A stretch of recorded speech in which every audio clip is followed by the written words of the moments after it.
Assalamualaikum warahmatullahi wabarakatuh, sahabat yang beriman. Semoga selalu diberi kesehatan dan keselamatan oleh Allah Subhanahu wa Ta'ala. Pada kesempatan kali ini, kami Cahaya Islam akan menyajikan kisah inspiratif sebagai motivasi dan pengetahuan kita akan kisah malam pertama Rasulullah bersama Sayyidah Aisyah. Malam pertama adalah malam di mana kedua mempelai melakukan hubungan kelamin pertama kali. Jadi seandainya kedua mempelai baru melaksanakan hubungan kelamin pada malam kedua, atau malam ketiga atau malam ke-10, maka itulah yang disebut malam pertama. Pada saat ingin melakukan hubungan biologis, dalam Islam memiliki adab dan ketentuan sebagaimana yang dicontohkan oleh Rasulullah. Kisah malam pertama Rasulullah bersama Sayyidah Aisyah. Nonton video ini sampai habis agar tidak tersesat. Sahabat Cahaya Islam, kisah pernikahan Rasulullah dan Siti Aisyah sangat perlu dijadikan referensi bagi pasangan yang hendak berumah tangga. Apalagi Anda, seorang laki-laki yang menikahi wanita yang umurnya lebih muda dari suami. Rasulullah merupakan suri tauladan bagi umat manusia. Selain seorang nabi dan rasul, beliau juga sebagai contoh suami yang layak untuk ditiru oleh semua laki-laki. Tentang bagaimana bersikap terhadap istri di malam pertama akan digambarkan jelas dalam video berikut ini, dan juga merujuk pada hadis yang sahih. Bulan Syawal mengingatkan kita pada sejumlah peristiwa penting dalam sejarah Islam. Salah satunya adalah pernikahan Rasulullah dengan Siti Aisyah. Peristiwa ini tidak saja menjadi catatan sejarah penting, tetapi juga sekaligus sebagai pembantah keyakinan bangsa Arab, yang mana saat itu ada sebuah keyakinan bahwa bulan ke-10 dalam penanggalan Hijriah ini sebagai pantangan untuk melakukan pernikahan. Ahmad Dawasi dalam As-Siratun Nabawiyah wa Tilak Wahfi, Ariel Maki melaporkan, Rasulullah menikahi Siti Aisyah jarak 3 tahun setelah kewafatan Siti Khadijah, istri pertamanya. Akad pernikahan dilakukan di Makkah saat usia Aisyah masih 6 tahun. Nabi baru menggaulinya ketika Aisyah sudah berusia 9 tahun. Dikutip dari Ahmad Fawas dalam kitab yang berjudul As-Siratul Nabawiyah wa Dakwah fi Ahlul Makki halaman 374. Pernikahan Rasulullah dan Siti Aisyah berdasarkan petunjuk langsung dari Allah Subhanahu wa Ta'ala. Sebelum menikahi Aisyah, Rasulullah mendapatkan isyarat untuk menikahinya melalui mimpi yang dialaminya sampai 3 kali. Sebagaimana diketahui, mimpi seorang nabi adalah wahyu. Dalam hadis riwayat Muslim dijelaskan dari Aisyah, ia berkata bahwa Rasulullah bersabda, "Aku bermimpi tentangmu selama 3 malam. Malaikat membawamu dalam sebuah tempat yang terbuat dari sutra. Malaikat itu kemudian berkata, 'Ini adalah istrimu.' Aku buka wajahmu, ternyata engkau di dalamnya." Aisyah berkata, "Jika ini datang dari Allah, maka akan berlanjut." Hadis riwayat Muslim. Dalam hadis lain yang diriwayatkan Imam Bukhari, Rasulullah hanya bermimpi sebanyak 2 kali. Sebagai sosok teladan, Rasulullah selalu memberikan pesan moral dan mulia dalam setiap langkah kehidupannya, termasuk peristiwa pernikahannya dengan putri Abu Bakar As-Siddiq itu. Berikut Cahaya Islam akan memaparkan 2 hikmah besar di balik pernikahan tersebut.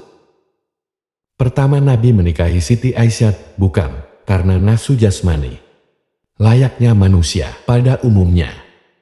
Ini menjadi catatan penting dan sangat perlu disampaikan agar tidak disalahpahami. Di atas sudah dijelaskan bahwa Nabi menikahinya murni berdasarkan wahyu dari Allah melalui mimpi yang dialaminya berulang kali. Allah menyuruh Nabi untuk menikah karena sebuah kemaslahatan. Dengan menjadi istri Nabi sejak usia dini dan kecerdasan yang dimilikinya, Aisyah banyak merekam jejak kehidupan Nabi yang tidak bisa dijangkau oleh para sahabat. Dari sinilah kemudian Aisyah banyak meriwayatkan hadis dan menjadi gerbang intelektual pada zamannya, sehingga banyak ulama yang terbantu dengan kontribusinya. Syekh Az-Zuhabuni sendiri mengakui bahwa Aisyah memiliki reputasi intelektual yang cukup mapan, karena merupakan istri Nabi yang paling cerdas, bahkan mengalahkan kecerdasan laki-laki pada zamannya. Referensi kuat dari As-Sabuni. dalam kitab Rawa El-Bayan Tafsiru Ayatil Ahkaminal Quran 2015, Juz 2 halaman 274. Urawah bin Zubair bin Awam pernah mengungkapkan, "Aku belum pernah melihat seseorang yang lebih paham soal urusan halal, haram, pengetahuan syair, dan kesehatan selain dari Siti Aisyah." Dalam riwayat lain berbunyi, "Aku belum pernah menemui seorang lebih paham soal Al-Quran, urusan fardu, halal haram, fikih, syair, kesehatan, sejarah bangsa Arab, dan nasab selain Siti Aisyah." Muhammad bin Syihab Az-Zuhri pernah mengatakan, "Andai pun ilmu seluruh manusia dikumpulkan, termasuk ilmu istri-istri Nabi, maka belum bisa mengalahkan keluasan ilmu Siti Aisyah."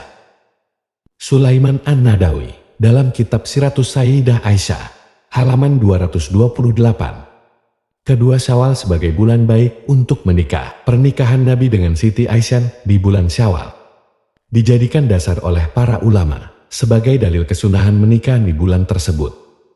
Dalam satu hadis riwayat Imam Muslim dan Imam Tirmizi dijelaskan, dari Sayyidah Aisyah berkata, "Rasulullah menikahiku di bulan Syawal dan mulai mencampuriku juga di bulan Syawal.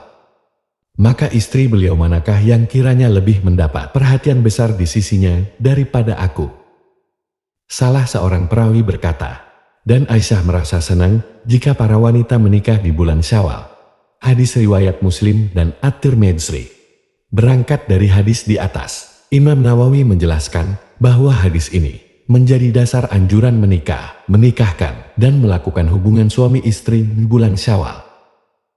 Selain itu, ucapan Siti Aisyah di atas juga sekaligus membantah keyakinan bangsa Arab saat itu, yang menjadikan Syawal sebagai bulan pantangan untuk menikah, yang ternyata keyakinan tersebut merupakan warisan zaman jahiliyah yang sama sekali tidak memiliki dasar keterangan.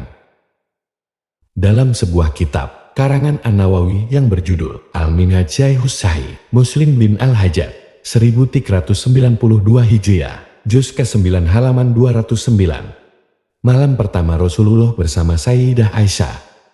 Malam pertama adalah malam di mana kedua mempelai melakukan hubungan kelamin pertama kali. Jadi seandainya kedua mempelai baru melaksanakan hubungan kelamin pada malam kedua atau malam ketiga atau malam ke-10, maka itulah yang disebut malam pertama. Mengapa demikian? Karena malam pertama selalu dihubungkan dengan peristiwa pemecahan, bakar, atau selaput darah, atau lebih dikenal lagi dengan istilah membuka perawan. Menahan nafsu birahi pada malam pertama pernikahan adalah langkah yang bijaksana. Sebaiknya pada malam itu dilakukan perkenalan dan tidur bersama, atau melakukan cumbu rayu sebagai pelepas kerinduan. Diperlukan pula kebijaksanaan suami untuk memberikan ketenangan agar istri tidak merasa takut. Hal ini telah dicontohkan oleh Rasulullah ketika menikah dengan Siti Aisyah, satu-satunya istri Rasulullah yang gadis, dengan memberikan kepada Aisyah segelas susu dan duduk di sampingnya untuk menenangkannya. Hadits riwayat Imam Ahmad dengan sanad hasan. Wallahu alam bishawab. Semoga dari kisah ini kita dapat mengambil pelajaran dan semakin menambah ketakwaan kita kepada Allah Subhanahu wa Ta'ala. Wassalamualaikum warahmatullahi wabarakatuh.